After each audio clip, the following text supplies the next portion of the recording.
The invasion that never began. Fleet Commander Xylox stood at the command deck of the Vorshan Apex, the crown jewel of the Zarkilian Empire's war fleet. The invasion of Earth had been a long-awaited conquest.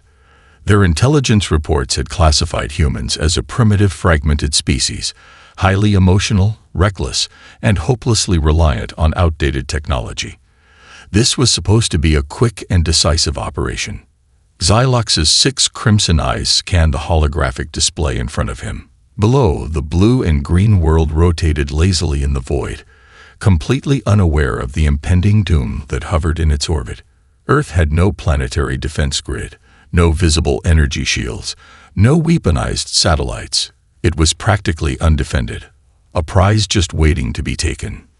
"This will be easier than taking a derelict moon," Xylox muttered, his mandibles clicking in satisfaction.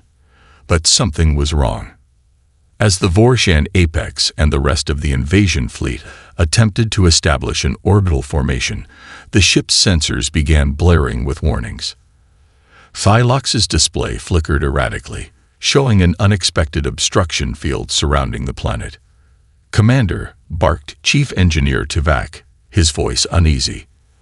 "Our navigation systems are detecting an enormous debris field. It's not in our records." Xylox narrowed his eyes. "What kind of debris field?" "Asteroids. Cosmic dust." Tivak hesitated. "No, sir. It's metallic. Artificial.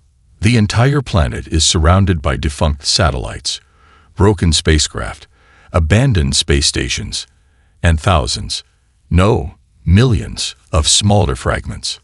Xylox's clawed fingers tightened on the control panel. "That's impossible. Why would any species allow their orbital space to become so contaminated?" Tivak shook his head. "Unknown, Commander. But the density of these objects is alarming. Our calculations indicate that if we attempt to maneuver through this field at high speeds, the chances of catastrophic hull damage exceed 92%. Xylox's mandibles clenched. "That can't be right. Human technology is decades behind ours. They couldn't have built an actual planetary defense system." "This isn't a defense system," Tivak said grimly. "It's just trash. The impenetrable trash field." Xylox turned to the tactical display. His warships were massive, designed to shred planetary defenses with ease. Their shields could withstand plasma fire, asteroid impacts, even the vacuum collapse of a dying star. But this tangled mess of ancient satellites, derelict spacecraft, and loose mechanical fragments was a completely different kind of obstacle. "This must be a deliberate tactic," Xylox growled. "A primitive attempt at orbital deterrence." Tivak grimaced. "Sir, our intelligence reports make no mention of this debris being strategically placed. It appears humans have simply never cleaned up after themselves." The bridge fell into stunned silence. "You mean to tell me," Xylox hissed, his temper rising, "that the most advanced war fleet in the history of the Zarkilian Empire is being halted by garbage?" "It would seem so, Commander." A tense silence stretched across the bridge.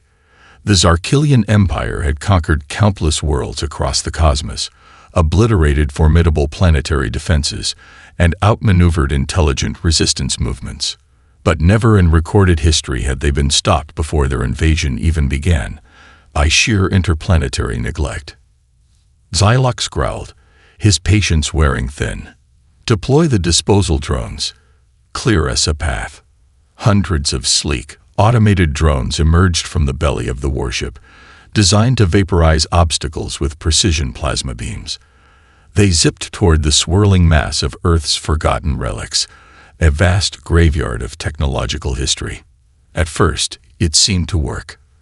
The drones burned through old satellites, breaking apart defunct space probes, and obliterating discarded rocket stages. And then, everything went wrong. As soon as the first drones destroyed a derelict satellite, thousands of smaller fragments were sent flying in all directions, turning Earth's orbital space into a deadly storm of high-speed shrapnel. The drones continued firing, breaking large objects into even smaller, faster-moving projectiles. The Kessler syndrome had begun, the domino effect of doom. Ilox's display screens flashed red as multiple Zarkilian warships sounded collision alarms. "Commander," Tivak shouted, "we're getting critical warnings from our fleet. The debris is multiplying. Every object we destroy just creates more. It's a cascading effect." Psylocke turned to his sensor operators, his patience wearing dangerously thin. "How bad is it?" Lieutenant Krull, his usually composed officer, looked terrified. "Sir, in the last 2 minutes, we've gone from 15,000 trackable objects to over 100,000 high-speed fragments. They're colliding, creating more debris at an exponential rate. If we stay here, our ships will be torn apart." A sick realization settled in Psylocke's mind. They weren't fighting a defense system. They were fighting a law of physics. "Order all ships to hold their positions." Psylocke barked. "No one moves until we figure out a solution." Too late. The first impact struck. The first casualty of the garbage war. A loud collision alarm blared as a massive fragment of an ancient human space station, roughly the size of a small warship, slammed into the hull of the Zarkilian frigate Razor Claw. The ship shuddered violently. Metal groaned under the force of impact. Sparks erupted across the bridge as overloaded circuits burst apart. "Razor Claw has been critically damaged," an officer shouted. "They're losing altitude, falling toward the planet." Psylocke watched in horror as the once proud warship, its shields shredded by fast-moving debris, began to descend toward Earth's atmosphere, completely helpless. "Evacuate the crew," Psylocke shouted, but the plasma engines failed, and in mere seconds, the ship became a blazing fireball, tumbling toward Earth's surface. Psylocke stood frozen. His fleet, the unstoppable might of the Zarkilian Empire, was powerless against what should have been a trivial obstacle. Earth's garbage had just claimed its first victim. The most embarrassing retreat in galactic history. The bridge was eerily silent. Then, Chief Engineer Tivak spoke, his voice hesitant. "Commander, we may need to reconsider our invasion strategy."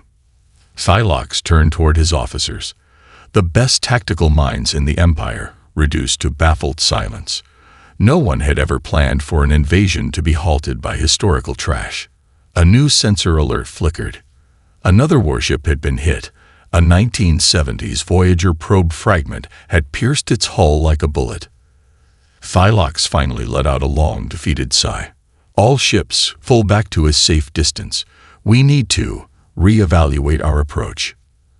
As the Zarkilian warships retreated from Earth's orbit, defeated without a single shot being fired, Psylocke couldn't help but feel the burning sting of humiliation. This was supposed to be an easy victory. Instead, they had just suffered the most ridiculous military failure in history. And the worst part, humans had no idea it even happened. The Great Galactic Humiliation. The Zarkilian Empire was known for its unstoppable military campaigns. They had conquered countless worlds, crushed entire civilizations, and forced once proud species into submission. Yet today, Fleet Commander Psylocke sat in his command chair aboard the Vorshan Apex, staring at the holographic battle report in absolute silence. No one dared speak. No one could speak. Because there were no words to describe what had just happened. They had been defeated, not by a planetary defense system, not by an advanced superweapon, not by human military forces, but by garbage. Thousands of discarded satellites, ancient space probes, defunct space stations, rusting rocket boosters. Even a piece of a 1969 Apollo mission module had slammed into one of their destroyers, forcing it into a desperate retreat. And to make matters worse, their failed invasion attempt had only made it worse. By trying to clear the orbital debris, they had inadvertently multiplied it, turning the entire region around Earth into a swirling death trap of high-speed wreckage. Psylocke clenched his mandibles so tightly that his jaw ached. "This cannot be happening," he muttered. We are the might of the Zarkilian Empire. We do not lose. Tivak, his chief engineer, cleared his throat nervously. Sir, with all due respect, we just did. A heavy silence followed. Xylox took a long, shaky breath. Status report. Tivak hesitated before speaking. Our fleet has suffered significant damage. The Razor Claw was lost entirely when it fell into Earth's gravity well. Several other ships have sustained hull breaches from debris impacts, and we've been forced to retreat to a safe distance to avoid further damage. Xylox's claws dug into the armrests of his command chair. Do we have any remaining tactical options? Tivak looked deeply uncomfortable. Sir, if we try to maneuver through the debris field again, our fleet will be shredded before we even enter Earth's atmosphere. And if we attempt to destroy the debris with plasma fire, it will only create more fragmentation, making the situation even worse. A sharp chime interrupted them as a transmission request appeared on Xylox's holoscreen. The Zarkilian High Command was calling. Xylox closed his eyes and sighed. He knew exactly what this call was about. This was going to be humiliating. A call no commander wants to make. The holographic display flickered, and suddenly, the image of Supreme Warlord Krexazar appeared. A towering, battle-scarred warlord whose mere presence could strike terror into the hearts of lesser beings. Xylox felt sick. Fleet Commander Xylox. Krexazar's deep, rumbling voice echoed through the bridge. Report. Xylox took a slow breath. There was no way to make this sound like anything other than an utter disaster. Sir, the invasion did not go as planned. Krexazar narrowed his reptilian eyes. I gathered as much. Explain. Xylox hesitated. How could he possibly explain this in a way that didn't make the entire empire look like fools? Sir, he said finally, forcing the words out, we encountered an unexpected planetary defense system. Krexazar's expression darkened. Impossible. The humans do not possess planetary defenses. Xylox's mandibles twitched. Technically, that is correct. The humans have not deliberately created a defense system, but they have something equally effective. Krexazar's scaly brow furrowed. And what exactly is that? Xylox winced. Trash. There was a long pause. Trash. Krexazar repeated, his voice dangerously low. Yes, Supreme Warlord. Xylox said, staring at the floor as his shame deepened. The humans have left so much discarded technology in their planet's orbit that it has formed a nearly impenetrable field of high-speed debris. Our ships were unable to safely maneuver through it without sustaining catastrophic damage. Another long silence. Krexazar's eye twitched. Are you telling me, he said slowly, that the Zarkilian Empire, the most feared military force in the known galaxy, has been defeated by space garbage? Xylox shifted uncomfortably. It is more complicated than that, sir. Is it? Krexazar snapped. Because it sounds to me like you have just suffered the most embarrassing defeat in our empire's history. Xylox braced himself, expecting Krexazar to explode in rage. But instead, something far worse happened. The warlord's shoulders started shaking. At first, Xylox thought he was having a seizure. Then he realized Krexazar was laughing. The galaxy finds out. The Supreme Warlord's laughter was a deep, rumbling sound, completely devoid of amusement. Tell me, Xylox, Krexazar said, his voice dripping with mockery. How, exactly, do you intend to explain this failure to the rest of the Galactic Council? Should we announce that the mighty Zarkilian fleet was turned back by a floating junkyard? Xylox felt his stomach drop. The Council. Oh no. The entire galactic community would know about this. The Zarkilian Empire had boasted for centuries about its unmatched military supremacy. And now they would become a laughingstock. Krexazar leaned forward. Return to the homeworld immediately. You will explain this disaster to the War Council yourself. And Xylox. Psylocke swallowed hard. Yes, Supreme Warlord.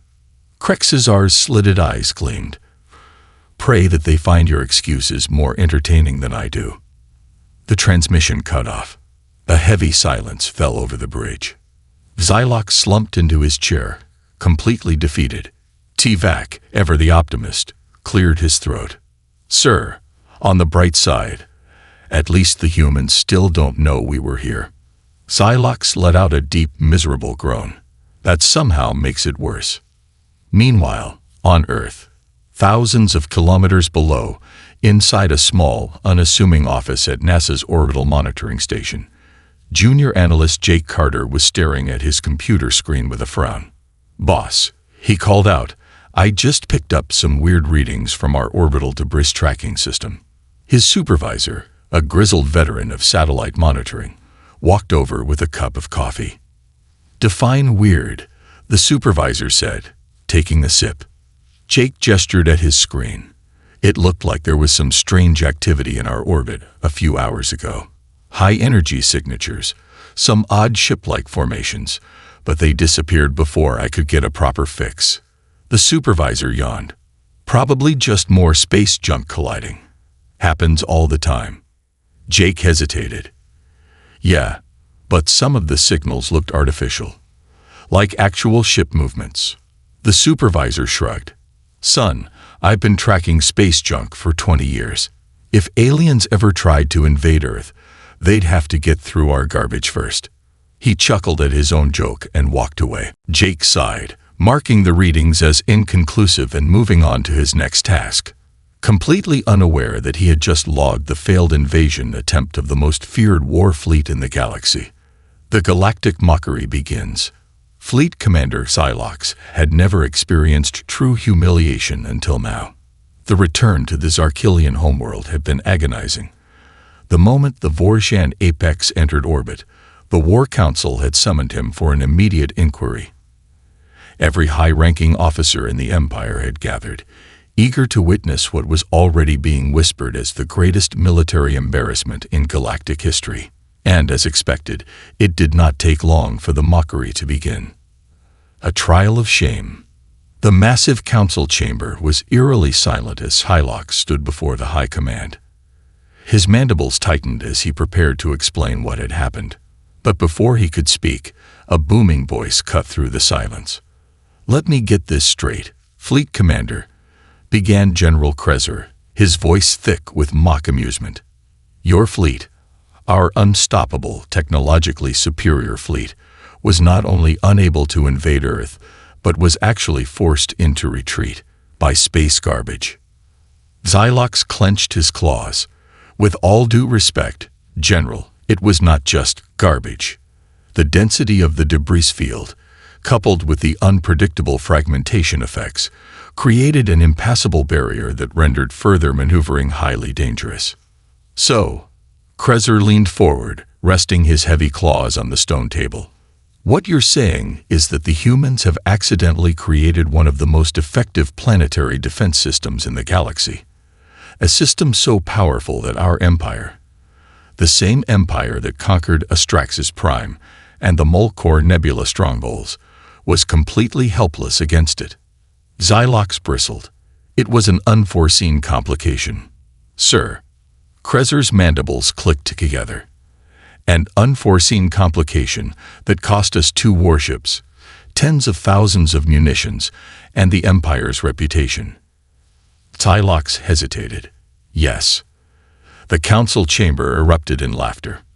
The greatest military minds of the Empire, commanders, admirals, and tacticians, were howling with amusement. The sound echoed through the vast chamber, each burst of laughter like a stab to Psylocke's pride. The mighty Zarkilian war fleet had been defeated by an unorganized cluster of human trash. It was pathetic. And the worst part, Psylocke couldn't argue with it. The facts were undeniable. The Zarkilian Empire had prepared for planetary shields, anti-aircraft weaponry, and laser defenses. They had not, however, prepared for hundreds of thousands of high-speed space junk fragments turning their fleet into shredded scrap metal. Krezzer wiped a tear from his eye, still chuckling. Tell me, Fleet Commander, if the humans ever do figure out that they defeated our fleet without even realizing it, how do you think they will react? Psylocke didn't want to answer that, because he already knew the truth. The moment humanity found out what had happened, they would do what all humans did best: make jokes about it. And that thought terrified him. A dangerous revelation. Just as the humiliation seemed to reach its peak, a transmission alert flashed on the War Council's holoscreen. Krezzer frowned. Who dares interrupt this inquiry? A young officer, shaking nervously, stepped forward. Sir, we intercepted a concerning transmission from the Galactic Council. It seems that the incident has been leaked. Psylocke froze. Krezzer's eyes darkened. Leaked? To whom? The officer gulped. To the entire galactic network, sir. Silence. Then, the council exploded into chaos. What? Krezzer roared, slamming his clawed fist on the table. How? Who? The officer looked terrified. We don't know. But the information is spreading fast. Every major spacefaring civilization is already discussing it. Psylocke felt his stomach drop. This is disastrous. Krezzer hissed. What are they saying? The officer hesitated. Krezzer's claws tapped impatiently. Well, speak. The officer winced. Sir, there are already memes circulating. Psylocke stared in horror. Memes. Krezzer's voice was barely above a whisper. Yes, sir. The human's reputation as an unpredictable species has only grown. Other empires are now questioning if Earth's debris field is truly an accident, or if the humans are actually brilliant tacticians who have weaponized their own neglect. Krezzer's claws curled into fists. Show me. The officer reluctantly pressed a button, displaying a galactic network news feed on the holoscreen. And there it was, a flashing headline in massive bold letters. ZARKILIN Empire DEFEATED by human trash. Is Earth the most excidentlydefended planet in history? Psylocke felt dizzy. Another headline scrolled past. Aliens attempt to invade Earth. Get bodied by space junk. Should we be taking humans more seriously? And then, the memes started rolling in. One image showed a Zarkilian warship crashing into an old Soviet satellite with the caption, "Welcome to Earth. Hope you enjoy our orbital museum." Another displayed a group of humans laughing with the words, "Aliens, we're going to invade your planet." Humans, sure, have fun with our trash. But the worst one, was a gif of a human throwing trash into a dumpster, and then zooming out to show a Zarkilian warship exploding. The caption, "Humans, recycling is important. Aliens, die instantly." Psylocke felt nauseous. Krezzer's entire face twitched with barely controlled rage. "This is a catastrophe," he snarled. "We must contain this before—" "Sir," the officer interrupted, his voice trembling. "It's too late. The humans have already started making documentaries about it." Psylocke's eyes widened in horror. Krezzer's mandibles clicked in disbelief. "Documentaries?" The officer nodded grimly. "They're calling it the Battle of the Great Junkyard. It's already trending on their media platforms. And—" He hesitated. "And what?" Krezzer growled. The officer looked like he wanted to be anywhere else. "And they're planning to sell merchandise about it." Dead silence. Psylocke could only stare. "Merchandise?" Krezzer whispered, his voice dangerously low. The officer nodded. "Yes, sir. T-shirts, posters, mugs. They're even designing miniature models of our warships, complete with crash debris accessories." For a moment, the War Council simply sat there, too stunned to react. Then, Krezzer finally spoke, his voice filled with quiet horror. "By the gods," he murmured. "They've won. Humanity's ultimate counterattack, merchandise, and mockery." In all his years of commanding fleets, raising civilizations, and instilling terror in the hearts of entire species, Supreme Warlord Krezer had never known true fear. Until now. His claws trembled as he watched the galactic network explode with human news reports, memes, and, worst of all, merchandise advertisements. The battle wasn't even a day old, and already Earth's most powerful weapon had been deployed. Not plasma cannons, not anti-orbital railguns, not interstellar battleships. No. Capitalism. The battle of the great junkyard goes viral. Across the galactic network, human news anchors were already laughing about the failed invasion. Good evening, folks. In today's news, Earth's very first recorded alien invasion attempt ended in disaster. For the invaders, reports indicate that an unknown alien fleet attempted to enter Earth's orbit, only to be completely obliterated by, well, our trash. I guess it turns out procrastination and leaving things for later might have just saved the planet. The screen cut to a pre-recorded segment. A scientist from NASA stood in front of a massive display of orbital junk, grinning ear to ear. So what happened here is something called Kessler syndrome, where every destroyed satellite creates more debris, which in turn creates even more debris. The invaders seem to have, well, accidentally triggered a chain reaction that turned our orbit into a high-speed bullet hell. It's basically a do not enter sign made of space junk. The reporter chuckled. Are you telling me Earth is now accidentally invincible? The scientist shrugged. I mean, kinda. Look, we never planned it this way. But hey, if the aliens are dumb enough to try flying through it, that's their problem. The video cut to footage of military experts laughing. It's ironic, a retired general said. We spent billions preparing for an alien invasion. Turns out, all we needed to do was absolutely nothing. The merch war begins. Meanwhile, human corporations had already gone to work. Xylox watched in horrified fascination as human advertisements began flooding the galactic network. As if that wasn't bad enough, a fast food chain had released a new sandwich. Xylox was dying inside. The fastest growing product, however, was even worse. It was a mug, a simple white mug with black text. But the words on it haunted Xylox's soul. And under it, in tiny print, "Our trash will outlive your empire." The Galactic Council's official response. Xylox barely had time to recover from the horror of human merchandising when the Galactic Council called an emergency meeting. Hundreds of delegates from different species gathered in the Great Hall, all talking at once. "This is outrageous," bellowed a reptilian ambassador. "The Zarkilians have made us all look weak." A massive insectoid diplomat clicked its mandibles. "Are we certain the humans did not plan this?" The council turned to Ambassador Hiro Tanaka, the human representative. He was a small, unassuming man, sitting casually in his chair with a smug smile on his face. "Plan," Tanaka said, raising an eyebrow. "Oh no, we didn't plan this. That'd be ridiculous." His smile widened. "We're just really bad at cleaning up after ourselves." The insectoid's mandibles clicked in frustration, then explained the battle of the great junkyard t-shirts. Tanaka shrugged.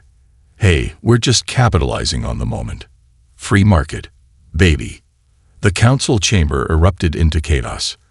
The Zarkilian representative, barely holding onto his dignity, slammed a clawed fist onto the table. "We demand reparations for the loss of our warships."